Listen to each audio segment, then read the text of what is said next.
कानपुर में police, vigilance और स्वास्थ्य विभाग की संयुक्त टीम ने किडनी ट्रांसप्लांट के एक बड़े अवैध रैकेट का खुलासा किया है। इस कार्रवाई के तहत शहर के 3 प्रमुख अस्पतालों में एक साथ छापेमारी की गई, जहां कई चौंकाने वाले फैक्ट सामने आए।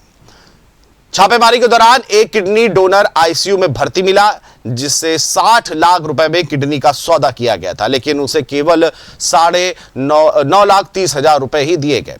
वहीं शुरुआती जांच में यह सामने आया कि इस रैकेट में लखनऊ और दिल्ली से डॉक्टरों की टीम में बुला करके अवैध तरीके से किडनी ट्रांसप्लांट कराई जाती है।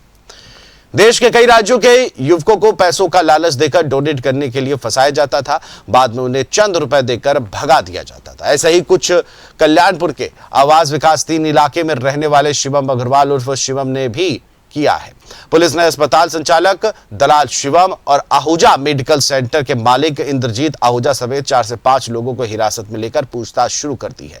जानकारी के मुताबिक मरीज को पहले मेडलाइफ लाया गया और फिर केशवपुरम के आहूजा सेंटर में ऑपरेशन किया गया, जबकि शहर में ट्रांसप्लांट की अनुमति सिर्फ एक अस्पताल को है और इस पूरे मामले ने शहर की स्वास्थ्य व्यवस्था पर गंभीर सवाल खड़े कर दिए हैं। बड़े रैकेट की आशंका भी अब जताई जा रही है और पुलिस इसकी हर एक बिंदु पर जांच पड़ताल में जुट गई है। सवाल बड़े खड़े होते हैं कि जिस डॉक्टर को भगवान का अवतार बांधकर लोग ठीक होने जाते हैं, वही अगर इस गोरख धंधे पे उतर आए तो जीते जी इंसान की किडनी अंतड़ियां तक बेच डालते हैं।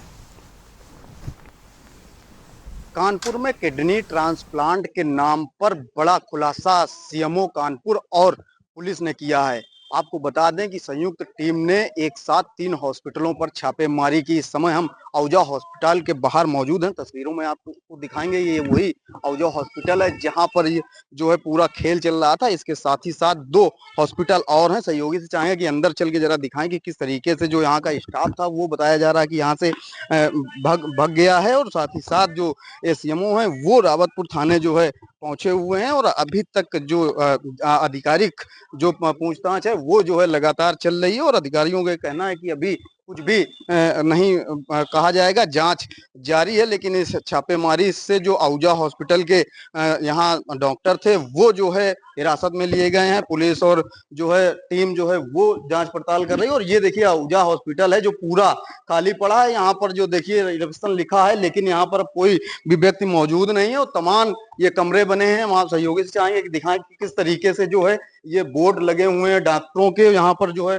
डॉक्टरों का बाकायदे कमरा बना हुआ है, यहाँ डॉक्टर बैठते थे। देखिए सुजीत सिंह अग्रवाल आहूजा हैं, ये डॉक्टर थे, और ये भी यहाँ जो है मनप्रीत सिंह आहूजा ये भी डॉक्टर थे। और तमाम यहाँ वो डॉक्टर बैठते थे और कहा जाता है ये अवैध खेल जो है काफी दिनों से चल रहा है और महज 9 से 10 लाख रुपए का जो है अवैध खेल किया जाता था और डोनर से जो है 9 से 10 लाख रुपए लिए जाते थे, जबकि मरीजों से 60 लाख रुपए तक वसूले जाते थे। फिलहाल जो एजेंसियां हैं वो अस्पतालों के दस्तावेज खंगाल रही हैं, जांच पड़ताल कर रही हैं। अधिकारियों का ये कहना है कि अभी जांच जारी है और जांच के बाद ही कुछ कहा जा सकता है। देखना ये होगा कि जांच के बाद क्या कुछ बड़ा खुलासा हो सकता है। बताया ये भी जा रहा है कि ये रैकेट के तार लखनऊ तक जुड़े हुए थे। वीडियो जर्नलिस्ट विक्रम के साथ दीपक यादव, जेएमडी न्यूज कानपुर।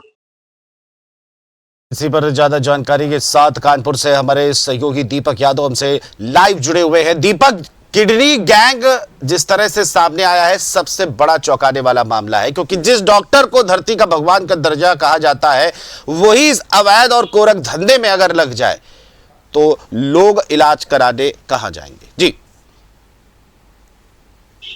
बिल्कुल कुलभूषण, आपको बता दें कानपुर की पुलिस और जो है स्वास्थ्य विभाग की संयुक्त टीम ने जो है एक बड़ा किडनी ट्रांसप्लांट ये मामले से जो है पर्दा उठाया है। और ये मामला जो है कल्याणपुर के आहूजा हॉस्पिटल जो है रावतपुर थाना क्षेत्र में आता है वहां से किया जा रहा था। और यहाँ बाकायदे जो है मरीज आते थे, यहाँ ऑपरेशन होता था, उनकी किडनी निकाली जाती थी और इसके बाद यहाँ से जो है लेकर जो अलग हॉस्पिटल होते थे वहां पर मरीजों को जो है शिफ्ट कर दिया जाता था। लेकिन जहां पर मरीजों को शिफ्ट किया जाता था दूसरे अस्पतालों में, वहां पर उन अस्पताल वालों को ये बताया जाता था कि इनका जो है इनको पित्त की थैली का ऑपरेशन हुआ है या ये बीमारी है, मतलब आदि बीमारियां बता के वहां जो है भर्ती करा देते थे। लेकिन पुलिस ने जो है इस अंतरराज्यीय गैंग का बड़ा खुलासा किया। और इस समय हम उसी हॉस्पिटल के बाहर मौजूद है, तस्वीरें दिखाएंगे कि ये वही आहूजा हॉस्पिटल है जहां ये पूरा जो है रैकेट चल रहा था। ये पूरी बिल्डिंग बनी हुई है। अगर बात करें यहाँ की स्टाफ की, तो अब ये स्टाफ जो है वो यहाँ से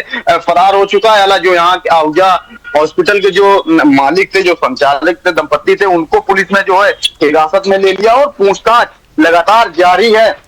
बताया ये जा रहा है कि इसमें एक दलाल जिसका नाम शिवम अग्रवाल है, वो लोगों को, जो मरीज थे, उनको लाता था, उनको बातें अपनी बताता था और इसके बाद किडनी देने के लिए उनको कहता था और बड़ी रकम देने की बात करता था। लेकिन जब जेएमडी न्यूज की टीम कल पहुंची, जिसने अपनी किडनी दी, जब उससे बातचीत की और बातचीत के दौरान उस युवक जिसका नाम आयुष है, मूल निवासी वो बिहार का है, लेकिन उसने बताया कि हम मेरठ में रहते हैं। और जब उससे बातचीत हुई तो उसने कहा कि बाकायदे शिवम उसको लेके आए थे और इसके बाद उसकी बात हुई थी कि उसको पैसा दिया जाएगा 9 से 10 लाख रुपए। लेकिन किडनी देने के बाद उसको वहां मिड लाइफ हॉस्पिटल जो है वहां पर उसको भर्ती कराया गया और इसके बाद उसको पैसा नहीं दिया गया। उसने कहा कि पैसे देने की बात हुई थी लेकिन अभी तक पैसा नहीं मिला। तो ये तमाम जो रैकेट है किडनी ट्रांसप्लांट का वो चल रहा था। सवाल स्वास्थ्य विभाग पर भी खड़ा होता है कि आखिरकार इस तरीके से जो रैकेट चल रहा था, स्वास्थ्य विभाग क्या सो रहा था, क्या स्वास्थ्य विभाग की मिली भगत थी।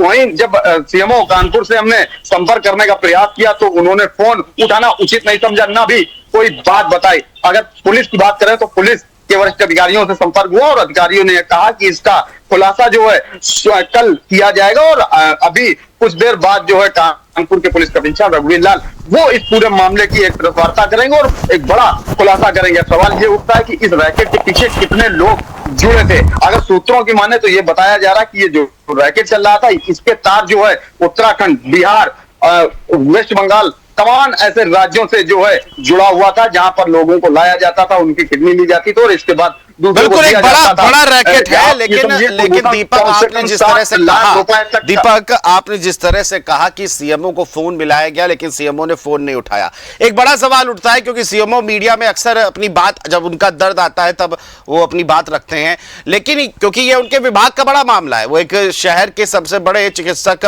पद पर बैठे हैं, ऐसे में बड़े सवाल खड़े होते हैं क्या वो भी इसमें शामिल है। एक बड़ा सवाल खड़ा होता है कि अगर स्पष्टीकरण आप नहीं दे रहे हैं, क्या ये पैसा बड़े बड़े लोगों की जेबों तक जाता था तभी ये इस तरह का अवैध धंधा फल फूल रहा था। जी बिल्कुल दोस्तों, आपका सवाल बिल्कुल सही है। जिस तरीके से सीएमओ हरिदत्त नेगी ने फोन नहीं उठाया, कम से कम 4 बार उनको कॉल की गई किया गया लेकिन उनका फोन रिसीव नहीं हुआ, ना ही वो कोई जवाब दे रहा है। तो इससे स्वास्थ्य विभाग पर सवालिया निशान खड़े होते हैं कि आखिरकार छिपाने का क्या प्रयास कर रहे थे। अगर ये अवैध रैकेट चल रहा था तो स्वास्थ्य विभाग कहां है, क्योंकि बीच बीच में कल्याणपुर में जो है जो एसएमओ थे उन्होंने छापेमारी अस्पतालों में की थी। कल्याणपुर में सैकड़ों ऐसे अवैध अस्पताल चलते हैं जहां आए दिन मरीज जो होते हैं उनकी मौत होती है, हंगामे होते हैं, बावजूद स्वास्थ्य विभाग सोता रहता है, नोटिस तक खेल करता है। तो कहीं ना कहीं जिस तरीके से किडनी ट्रांसप्लांट का ये मामला सामने निकल के आया है तो कहीं ना कहीं स्वास्थ्य विभाग पर जो है सवालिया निशान खड़े होते हैं। लेकिन स्वास्थ्य विभाग के जो अधिकारी हैं, जिम्मेदार अधिकारी हैं, वो बोलने को तैयार नहीं है, बचते हुए नजर आ रहे हैं। तो कहीं ना कहीं उनकी भी जिम्मेदारी तय होनी चाहिए कि आखिरकार ये मामला कब से चल रहा था, ये गोरखधंधा जो किडनी ट्रांसप्लांट का है ये कब से चल रहा था। ये तमाम ऐसे सवाल हैं लेकिन जवाब उनके मिलना बाकी है। अब फिलहाल पुलिस आयुक्त जो है 1 बजे इसकी प्रेस वार्ता करेंगे और उसमें कई बड़े खुलासे होने की संभावना है। लेकिन जिस तरीके से किडनी ट्रांसप्लांट के नाम पर एक कल्याणपुर रावतपुर क्षेत्र में ये अवैध अस्पतालों पे ये सिंडिकेट चल रहा था, अंतरराज्यीय जो है ये गैंग था पूरा, तो पुलिस ने 6 लोगों को हिरासत में लिया है और फिलहाल पुलिस ने जो है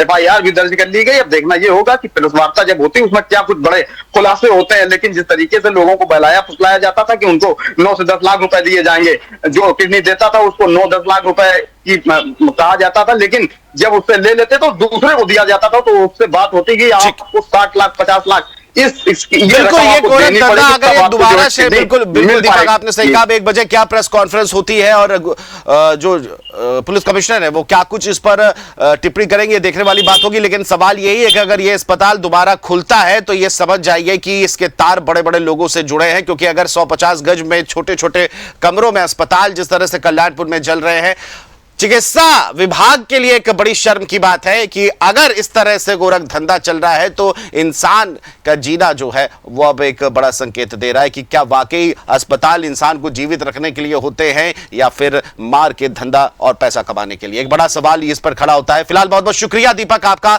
इस पर आप नजर बनाए रखिएगा, लगातार हम आपसे संपर्क करते रहेंगे। तो जिस तरह से आपको बता दें कि कानपुर में किडनी गैंग का ये जो अभी शिकंजा कसा है सिर्फ 6 लोगों पर कसा है, लेकिन अब देखना यह होगा कि इसके तार किन बड़े लोगों से जुड़ते हैं, कौन कौन से माफिया इसमें शामिल है, ये तो आने वाला वक्त ही बताएगा।